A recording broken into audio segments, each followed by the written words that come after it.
നമസ്കാരം.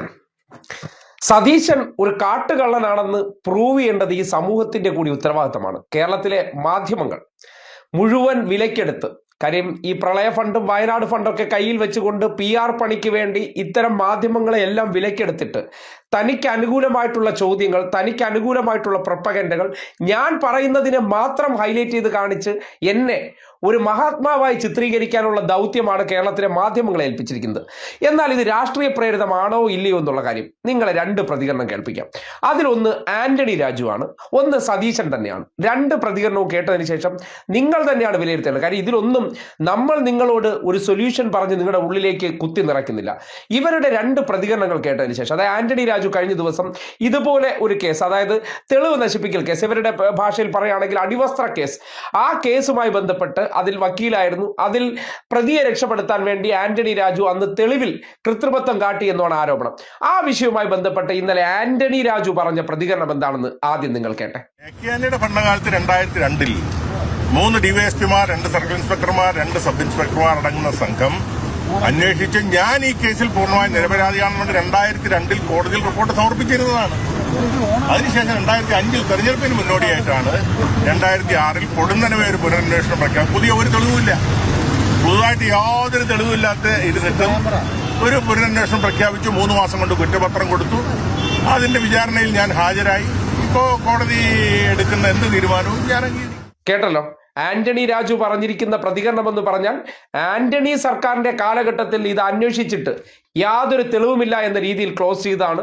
പിന്നീട് ഇതിന്റെ പരാതി വരുന്നു, അതിന്റെ അടിസ്ഥാനത്തിലാണ് പിന്നെയും അന്വേഷണം നടത്തി അദ്ദേഹത്തിനെതിരെ തെളിവുണ്ടെന്ന് കണ്ടെത്തി എന്ന് പറയപ്പെടുന്നത്. അപ്പോൾ അദ്ദേഹം സ്വാഭാവികമായിട്ട് അദ്ദേഹം എന്ത് ചെയ്യും, മുകൾ കോടതിയിലേക്ക് അതിനെ ചലഞ്ച് ചെയ്യാൻ പോകും. പക്ഷേ ഇദ്ദേഹം കുറ്റക്കാരനാണെന്ന് കീഴ്ക്കോടതി, നെടുമങ്ങാട് കോടതി കണ്ടെത്തിയിരിക്കുകയാണ് ആണല്ലോ.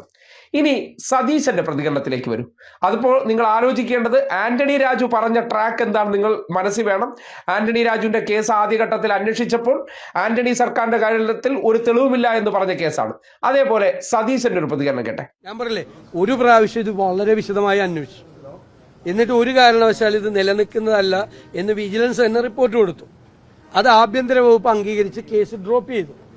രണ്ടാമത് വീണ്ടും ഒരു പരാതി, അങ്ങനെയുള്ള പരാതി എഴുതി മേടിച്ചിട്ടാണല്ലോ, പിന്നീട് വീണ്ടും പരാതി എഴുതി മേടിച്ചിട്ട് വീണ്ടും ഒരു അന്വേഷണം നടത്തി. ആ അന്വേഷണത്തിന്റെ ഒരു ഭാഗത്തുള്ളൊരു കാര്യമാണ് ഈ പറയുന്നത്. ഇനി വേറെ ഏതെങ്കിലും അല്ല, ഇനി വേറെ ഒരു ഫൈൻഡിങ്, നമ്മൾ ആരും അറിയാത്തൊരു ഫൈൻഡിങ്, ഭയങ്കര കുഴപ്പം പിടിച്ച എന്തെങ്കിലും ഫൈൻഡിങ് ഉണ്ടെങ്കിൽ MV ഗോവിന്ദൻ പറഞ്ഞവരെ CBI വിടട്ടെ, CBI അന്വേഷിക്കട്ടെ. ഞാൻ FCRI വകുപ്പിന്റെ ലംഘനം നടത്തിയിട്ടുണ്ടെന്ന് കേട്ടല്ലോ. അവരന്വേഷിച്ചു, ഇവരന്വേഷിച്ചു. ഈ അന്വേഷിച്ചതിലൊന്നും എനിക്കെതിരെ തെളിവില്ലെന്ന് സതീശൻ പറഞ്ഞു വെക്കുമ്പോൾ ആന്റണി രാജുവിന്റെ കാര്യം നിങ്ങൾ ആലോചിച്ചാൽ, നിങ്ങൾ പറയാറില്ലേ ഈ അന്വേഷണ സംഘം പിണറായിയുടെ പോലീസല്ലേ അന്വേഷിച്ചതെന്നും. നിങ്ങൾ തന്നെ പലപ്പോഴും കേട്ടിട്ടുണ്ട് പിണറായിയുടേത് സംഘി പോലീസാണത്രേ, സംഘിവൽക്കരണമാണത്രേ.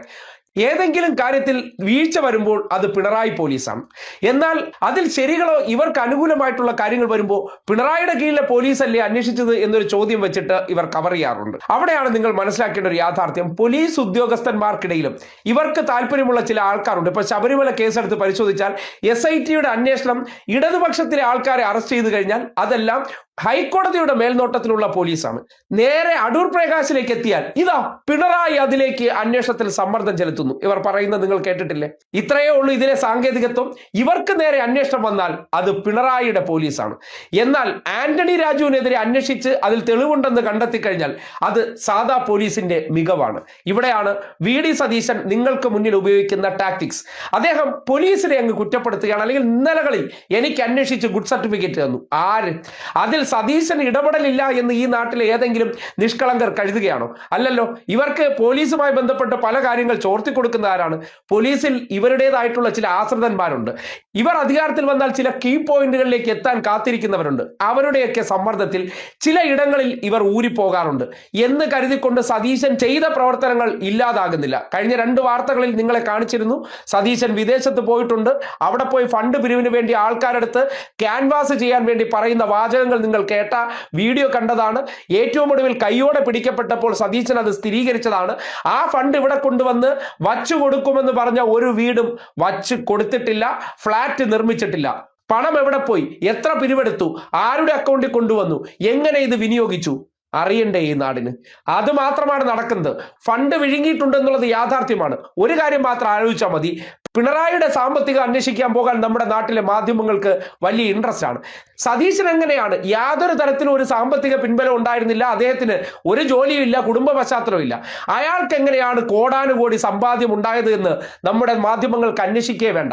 അതാണ് നമ്മുടെ നാട്ടിലെ സവർണ സ്ട്രാറ്റജി. അതായത് ഈ നാട്ടിൽ സവർണരായിട്ടുള്ള കോൺഗ്രസ് നേതാക്കന്മാരോ അല്ലെങ്കിൽ BJP നേതാക്കന്മാരോ പണം ഉണ്ടാക്കിക്കോട്ടെ, യാതൊരു പ്രശ്നവുമില്ല. പക്ഷെ തൊഴിലാളി പ്രസ്ഥാനത്തിലൂടെ വന്ന ആർക്കെങ്കിലും ചെറുതായിട്ടൊരു മാറ്റം അവരുടെ ജീവിതത്തിൽ വന്നാൽ, ഇതാ ഫണ്ട് വെട്ടിയെ ഇവരുടെ ജീവിത നിലവാരം ഉയർന്നത് കണ്ടോ എന്ന് മോങ്ങുന്നവർ സതീശന്റെ കാര്യത്തിൽ മിണ്ടുന്നതേയില്ല. സതീശന്റെ വീട് വാർത്തയല്ല, സതീശൻ ഉപയോഗിക്കുന്ന ഡ്രസ്സ് വാർത്തയല്ല, സതീശൻ സഞ്ചരിക്കുന്ന വാഹനങ്ങൾ വാർത്തയല്ല. അതെല്ലാം സർവ്വസാധാരണമാണ്. മേനോനായി ജനിച്ചതുകൊണ്ട് ഇതെല്ലാം ഉപയോഗിക്കാമെന്നുള്ള ആ മാധ്യമ സ്ട്രാറ്റജി കൂടി ഇതിനോടൊപ്പം നിങ്ങൾ മനസ്സിലാക്കേണ്ടിയിരിക്കുന്നു എന്ന് പറയേണ്ടി വരികയാണ്.